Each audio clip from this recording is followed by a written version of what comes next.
Señor Manuel Antonio Garretón, la conmemoración, o mejor dicho, la rememoración, es decir, volver a visitar el pasado de estos 50 años, encuentra a un Chile dividido.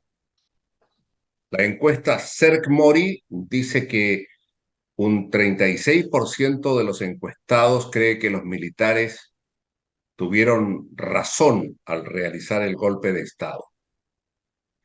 ¿Fue siempre así en este medio siglo que un tercio de la población chilena justificaba el golpe y la dictadura? No, no ha sido siempre así, sobre todo en los primeros tiempos de la democracia, no lo fue, pero hay un elemento que yo diría que es, después de los primeros años y de las primeras elecciones, que ha sido constante, y es el 44%.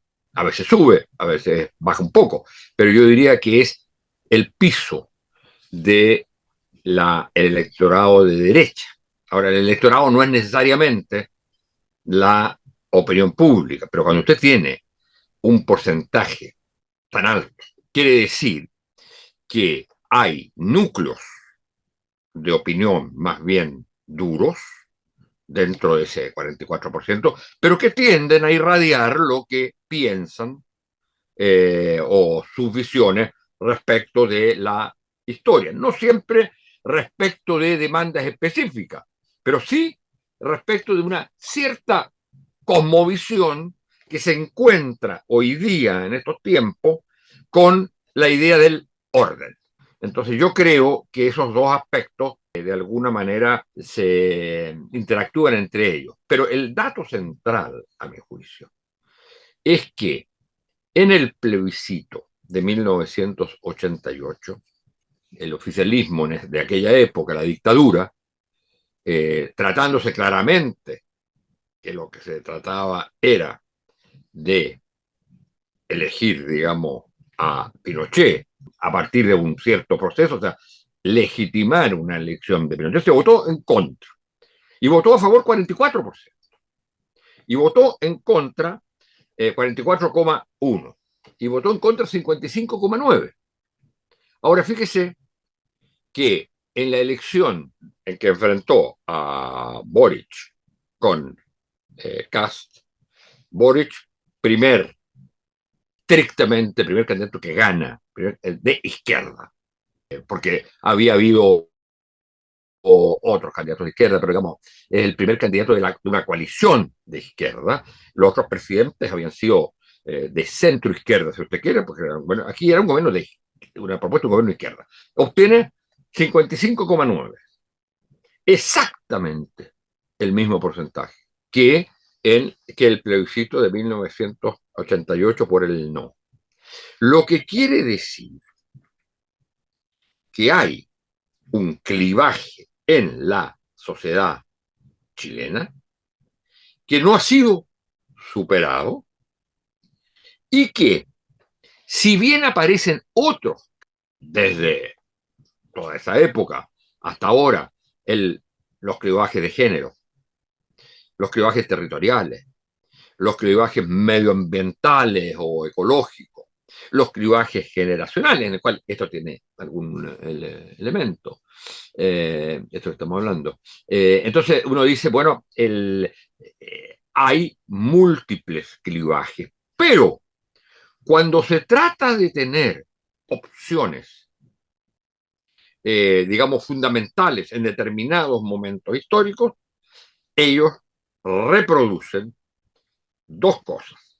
Uno, un porcentaje importante de la población en la votación, y dos, que cuando se trata de momentos transformadores de la sociedad, la derecha, llámese poderes económicos, medios de comunicación, clase social, poseedores de los bienes de producción y distribución, capitalismo financiero, todo lo que usted quiera, los poderes dominantes en la sociedad que se expresan en la derecha siempre plantean desde el inicio la solución más extrema.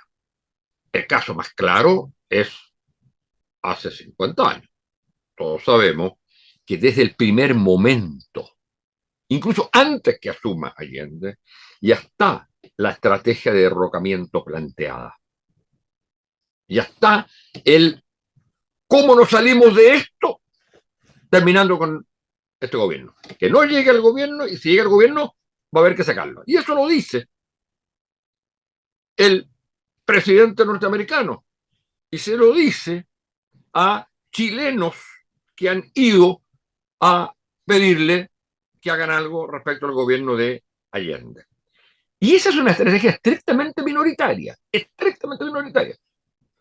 pero tiene su expresión al comienzo, desde el asesinato de Schneider, los intentos de golpe que hay, los famosos papeles de la ITT, etcétera, y la estrategia institucional de derrocamiento, que es tratar que Allende no llegue al gobierno, que se vote en el Parlamento, se vote por Jorge Alessandri, que era la segunda mayoría, de modo que se puede hacer llamar a elecciones nuevamente en que la derecha apoyaría a Eduardo Frei. Y después vienen, por supuesto, todas las otras, el paro de octubre del 72, el intento de derrocamiento institucional también, o constitucional, a través de una elección parlamentaria en que no obtienen los votos para ello, y todo eso va significando un conflicto tal en ese periodo que va polarizando la sociedad, que el centro político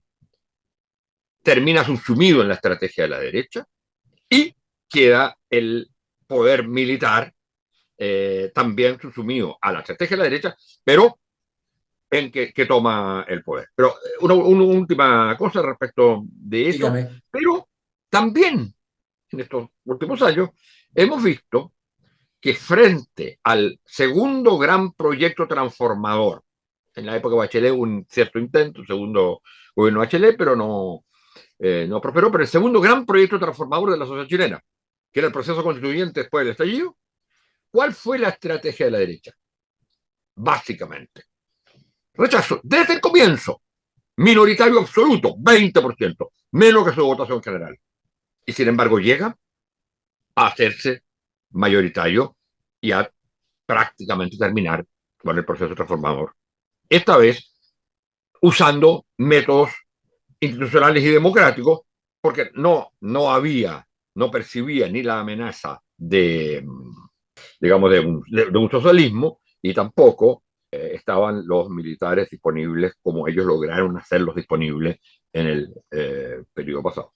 Hablemos de las derechas y de las izquierdas, en plural. Las derechas.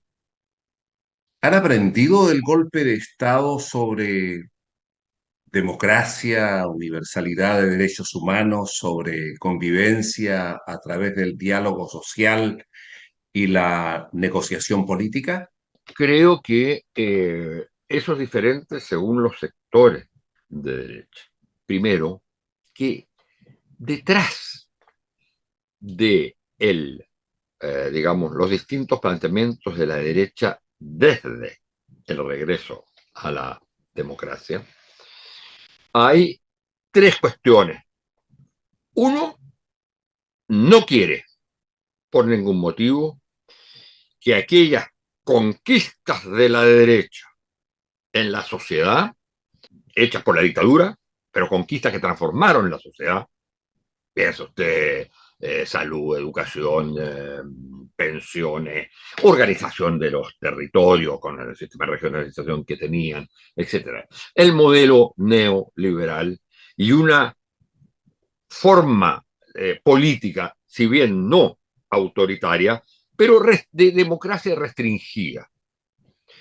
Entonces, eso lo quieren mantener y eso está detrás de cualquier estrategia. Solo que en algunos momentos ellos se expresan mucho más en términos de negociaciones para impedirlo y que a veces las pierdan, y otras veces simplemente en intentos de imposición y de movilización de sectores sociales, masas, que han perdido o que perdieron o que nunca tuvieron en los últimos tiempos contacto con el mundo de lo político y por lo tanto utilizando las estrategias de miedo, incertidumbre, etcétera. Pero lo que está detrás es tratar de preservar lo máximo que puedan de la obra del régimen militar, aceptando ello que no se hace en dictadura y por lo tanto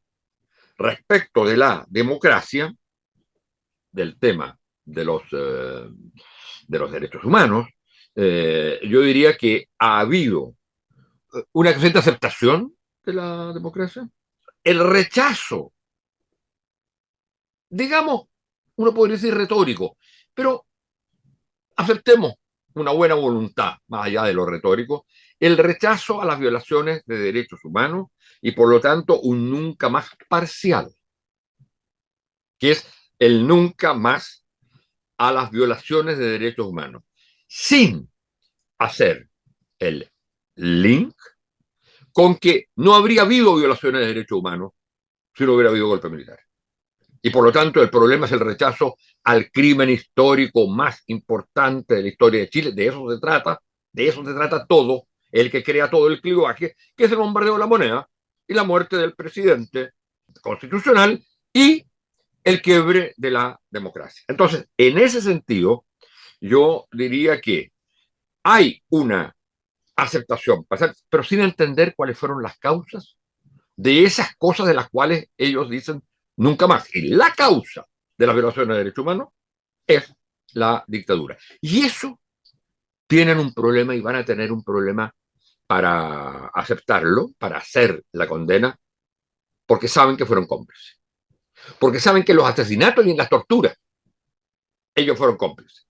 Porque saben que celebraron con champán el día de la muerte del presidente y el día del bombardeo de la moneda. Entonces, ahí hay un problema. Y entonces trasladan ese negacionismo a una población que en parte vota derecha y por lo tanto siente como la derecha, pero otra parte importante que no, que más bien hoy día responde a los llamados de la derecha, simplemente a los llamados, por ejemplo, respecto a que el golpe militar era necesario y todo eso, simplemente por la ausencia en Chile de un sistema político, cultural, educacional, que haya hecho que, digamos, que sea imposible decir que Hitler tenía razón, Hitler en este caso Pinochet. Entonces, y el tercer elemento es el surgimiento de una nueva derecha, expresada hoy día en el Partido Republicano. Ahí se trata, yo diría, de una derecha reaccionaria, conservadora, autoritaria, con un proyecto, pero no con un proyecto como fue el modelo neoliberal. Digamos que era un proyecto equivocado, etcétera, pero de desarrollo, digamos, de transformación hacia adelante, aunque haya provocado todas las regresiones que sabemos. Este es un proyecto de regresión, no de avance, para restaurar valores culturales, sistemas de relaciones, por ejemplo, eliminar el acuerdo que tiene Chile de los tratados internacionales sobre derechos humanos. Entonces estamos en presencia en ese sentido, que es mucho más la derecha de la dictadura. De alguna manera, Cast sacó lo mismo que Pinochet, la misma votación. Era el representante Pinochet en la tierra, diría un católico, digamos.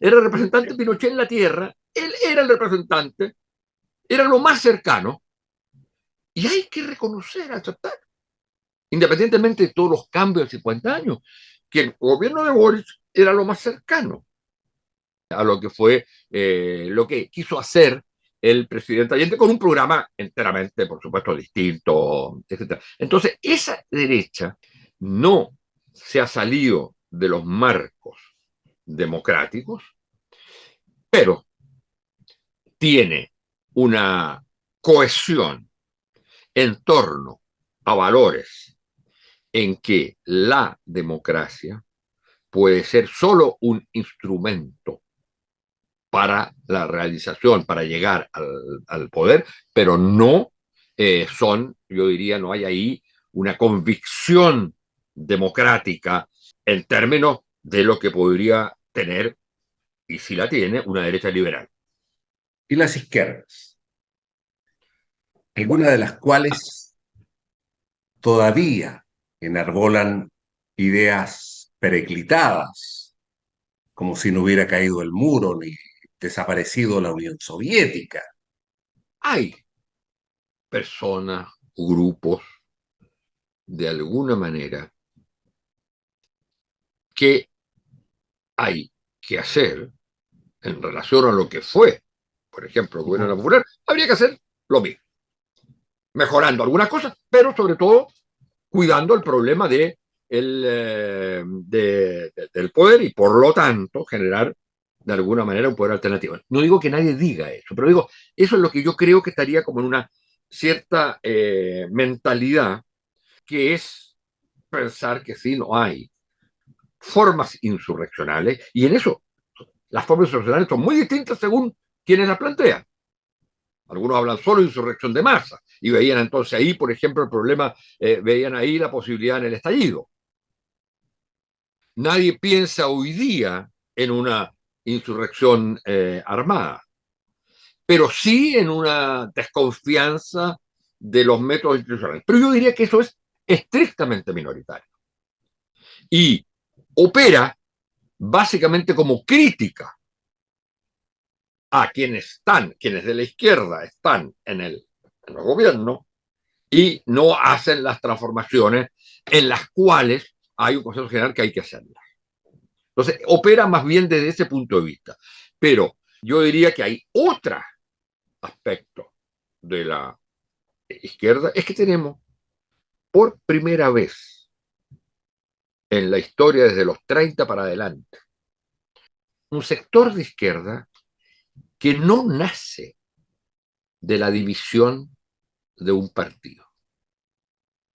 Y eso es un elemento fundamental para entenderlo. Todas las otras izquierdas que se podían pasar a una posición, a otra que podría ser un poco más socialdemócrata o en general más a la izquierda, algunas de ellas con visiones insurreccionales, habían nacido partidos, eran decisiones de partidos.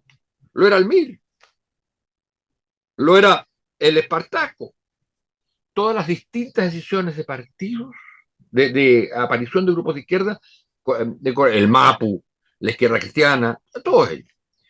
Entonces, ¿para qué decir el Partido Radical, que se dividía permanentemente y que ocupaba el centro, la derecha y la izquierda?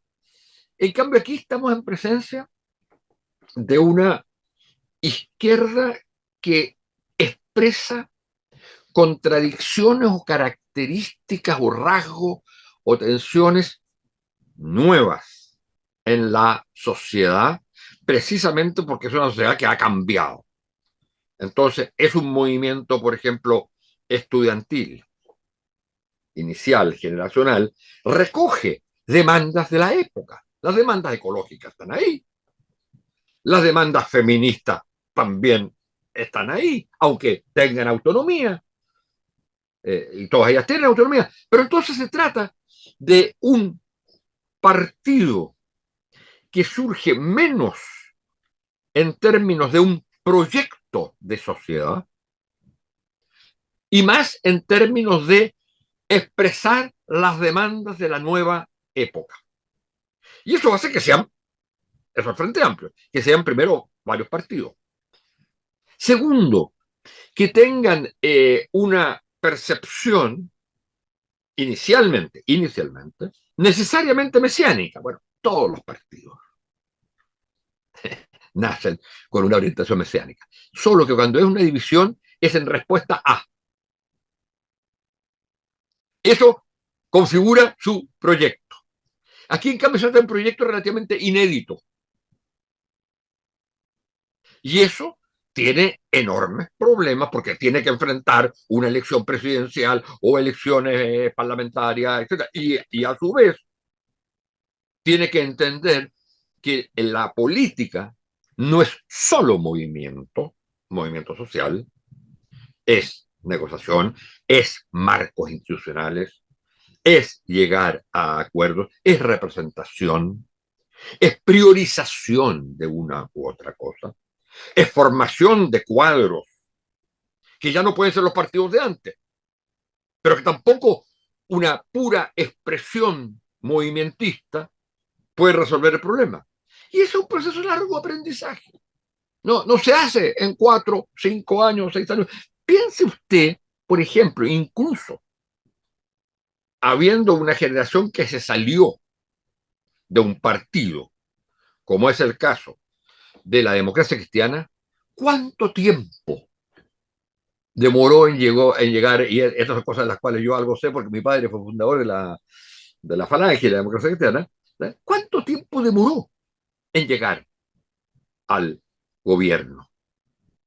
¿40, 50 años? Bueno, aquí, desde que se crea, a los 10 años ya está en el gobierno. Entonces, hay un problema con esa izquierda. Y cuando digo problema, no es que lo haga mal, etcétera. Hay un problema de cómo se vincula a las otras izquierdas. Del 80% de la población chilena que no vivió el golpe, existe un 41% de jóvenes que declara saber poco o nada de la dictadura militar de Pinochet. Y usted lo dijo así al pasar, pero a mí me gustaría insistir en esto. Yo sé que es fácil decirlo, pero complejo de realizar, pero aquí es como que hay una falla tectónica del sistema democrático que ha sido incapaz de enseñar el acontecimiento de la dictadura para condenarla como recurso repudiable, cualquier sea su naturaleza y justificación. Súper importante ese tema. Partamos del dato. Usted me dice, hay un porcentaje que dice no saber nada. Volvamos, pero 40, 50 o 60 años. ¿Cómo habrían tenido sensibilidad los jóvenes si eso hubiera ocurrido en ese tiempo?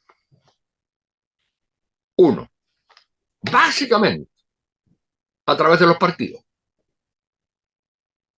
Los partidos eran los que construían la visión de sociedad, desde los años 30 para adelante. La industrialización es el Partido Radical y el Frente Popular. La reforma agraria es la democracia cristiana y las iglesias. Y también, por supuesto, pues, los partidos. La lucha contra la dictadura la hace básicamente los partidos que tienen que convencer a la población que no quería ir al plebiscito, por ejemplo. Porque los mismos partidos le habían dicho que todo lo que viniera de Pinochet era mentira. No había que creerlo. O traición, lo que era totalmente cierto. Pero entonces son los partidos los que hacen acuerdos para entrar en el plebiscito, etcétera. Entonces, digo, ese es un dato, a mi juicio, central. Hoy día los partidos no son ligazón estricta con la sociedad, no son escuelas, no son lugares de formación de la opinión pública. Son los que debaten, discuten, etcétera, pero no son los que generan la imagen de sociedad, que es la cuestión central. Entonces, el relato sobre lo que es la sociedad y sus problemas lo hacían los partidos. Lo hacía también el sistema educacional. Piense usted que en educación, lo hacía la educación pública. Piense usted que la educación pública hoy es un 20-25%. Y a su vez está complicada con todo lo que son las cuestiones de cómo se enseña esto, todas las transformaciones o reformas educacionales que no han ido en la línea de creación de una cultura cívica. Tanto así, perdone que diga esto, que incluso sectores de izquierda y partidos de izquierda hablan de dictadura cívico-militar. como si una dictadura pudiera ser cívica. Se acabó la educación cívica, pero la reemplazamos por la dictadura cívico-militar. Por Dios. En el discurso de Allende, cuando sale el acuerdo de la Cámara para destituirlo y que es un llamado directo a las Fuerzas Armadas para que intervengan, Allende dice que el Parlamento se ha desviado de los valores cívicos. Entonces la dictadura lo repuso. Es una locura eso. Bueno, perdón ese paréntesis, porque esa es una de las peleas que he perdido en mi vida siempre, ¿eh? Como muchas otras, y es que la dictadura era civil-militar si quieren, militar y civil si quieren. El golpe fue estrictamente militar. La dictadura puede ser civil y militar, nunca cívica. Bueno, lo que quiero decir, no ha habido un sistema educacional que enseñe la relación con la sociedad. Y la tercera cuestión, piensa en otras instituciones. ¿Dónde aprendió la gente lo que estaba ocurriendo con la dictadura fuera de la que lo vivía? Vivía la represión. La iglesia generó opinión pública e internacional sobre lo que estaba ocurriendo. Entonces aquí estamos, y ese es el gran problema, estamos en una sociedad que se estructuró de manera que hubiera siempre un sector que defendiera el golpe y hay otro que no. Es decir, tenemos un sistema estructuralmente dividido. Y por eso, fíjese usted al final lo que pasó. Terminados los temas de lo que se llama transición, o sea, lo que son las reformas para superar los déficits de la dictadura, terminados ese proceso, ¿qué tenemos? Desaparece el centro político. Y lo que tenemos de nuevo es quienes representan la dictadura hoy en democracia, es decir, quienes dicen que el golpe de Estado se justificaba y los que lo rechazan. Y entre quienes dicen o piensan o por último no dicen nada respecto del golpe de Estado, ha surgido una derecha que reivindica el tipo de sociedad que ese golpe instauró. Señor Garretón, después de esta pequeña interrupción, ¿cómo se puede superar esta crisis? Yo creo que estamos en un momento extremadamente complejo, porque los dos cauces que tenía el proyecto transformador que Chile estaba viviendo, por un lado, el proceso constituyente fracasó. Por otro lado, el gobierno de Boric está con enormes dificultades, siendo un gobierno minoritario, para cumplir con su programa. Hay que recordar que el proceso constituyente de alguna manera era el cauce institucional de lo que había sido las movilizaciones y el estallido social.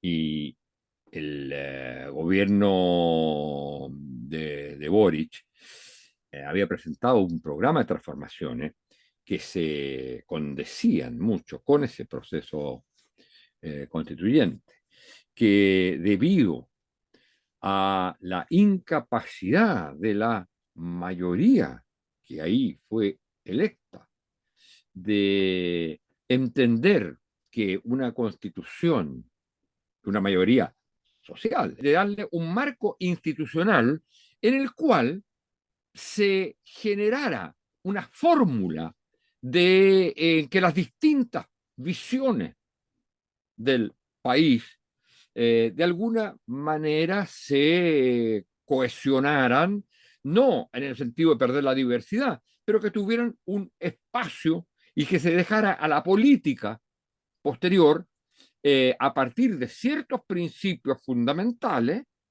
las decisiones de cómo ir concretando esas transformaciones. Aquí se optó por una fórmula en la cual cada identidad identificaba su proyecto con la política.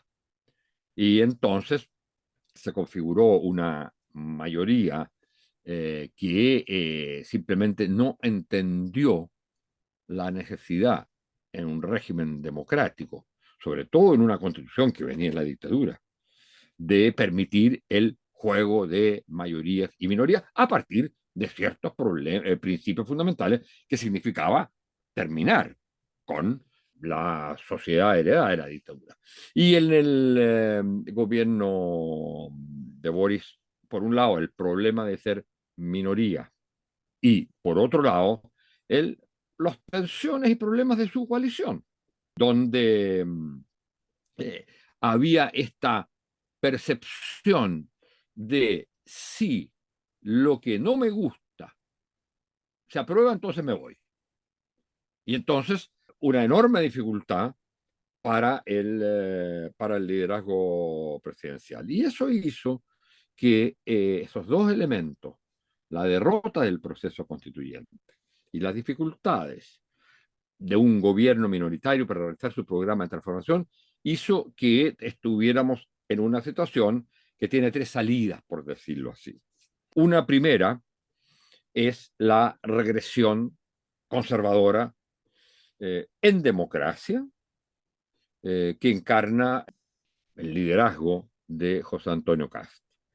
Una derecha muy empoderada por los resultados electorales, pero en que el punto central es un nuevo proyecto. Ya no es solo las negociaciones con los gobiernos de la concertación o con, digamos, las posibles reformas que podía hacer desde su perspectiva con el gobierno Piñera, sino aquí hay un proyecto de restauración conservadora, de volver a la sociedad en democracia, eso hay que reconocerlo, en democracia, pero de volver a la sociedad tal cual la dejó la dictadura de Pinochet. Entonces, ese es uno de los escenarios y es uno de los escenarios más posibles o con altos niveles de posibilidad en la medida que apela, que es capaz, más allá de sus elementos programáticos y dogmáticos, que se han expresado en su participación en la Convención Constitucional actual, en las últimas votaciones al respecto, pero que puede contar con el apoyo de proyecto de un gran sector que rechaza la política, que rechaza la élite, que tiene sobre todo preocupaciones por su vida cotidiana, demandas de seguridad, con lo cual ese tipo de liderazgo puede entrar en conexión. La segunda posibilidad de salida es una especie de crisis permanente, pero en la cual no hay un proyecto que se instala, ni de derecha, ni el proyecto transformador que expresaba el gobierno de Boric y el primer proceso constituyente, sino un permanente intercambio, disputa entre gobiernos y oposición que se van rotando, que van cambiando. Un poco el panorama de América Latina, en que no hay prácticamente en ningún país un proyecto, un proceso propiamente tal, sino que hay son gobiernos que llegan con un cierto apoyo de rechazo al anterior y que luego lo pierden. Hay reformas parciales, concesiones parciales, digamos, la política más clásica y tradicional, pero que no da cuenta de los problemas más estructurales de la sociedad y que no tiene un horizonte, por decirlo así, en la cual los distintos sectores ya sea están con él o se enfrentan, sino una política, como digo, sin proceso sin, y que corre muchas veces el riesgo de formas de corrupción y, por supuesto, de tener una relación con la sociedad, con la ciudadanía, fundamentalmente precaria, digamos, inestable. La tercera, a la cual se le ven pocas posibilidades hoy día, es la continuidad de un proceso transformador, retomar el proceso transformador, pero digamos con muy probablemente una mucho mayor moderación que es lo que estaba planteado en su inicio cuando existían estos dos cauces posibles que he señalado. Y en ese sentido, hay aquí, digamos, tres condiciones fundamentales. Una, la constitución de una coalición de izquierda sólida en que hay al menos tres componentes, que son el Partido Comunista, el Frente Amplio, lo que es la coalición inicial del presidente Boris, y el Partido Socialista, que debiera terminar, digamos, con sus distanciamientos. Si esto no le gusta, entonces, y sobre todo en los sectores más aledaños al Partido Socialista como el PPD, si no le gusta, entonces se van. Y eso yo creo que no es propio de una coalición de gobierno, pero también hay que dar garantía que en esa coalición sólida, programática, los distintos sectores que la componen tienen las mismas posibilidades de tener, digamos, mayor participación en la conducción, o no, dependiendo, por supuesto, de lo que la democracia interna de esa coalición decida, o la democracia de la ciudadanía cuando hay elecciones nacionales. Entonces, yo creo que ese es un elemento fundamental que han hecho que la no existencia real genera enormes dificultades al liderazgo presidencial. Eso ya lo vivimos hace 50 años. Pero esa coalición de izquierda tiene que ser capaz de llamar a toda una población y ciudadanía, vinculando sus demandas particulares de vida cotidiana con un horizonte común, con un horizonte, una cierta esperanza común, porque son sectores que no se definen en términos estrictamente políticos.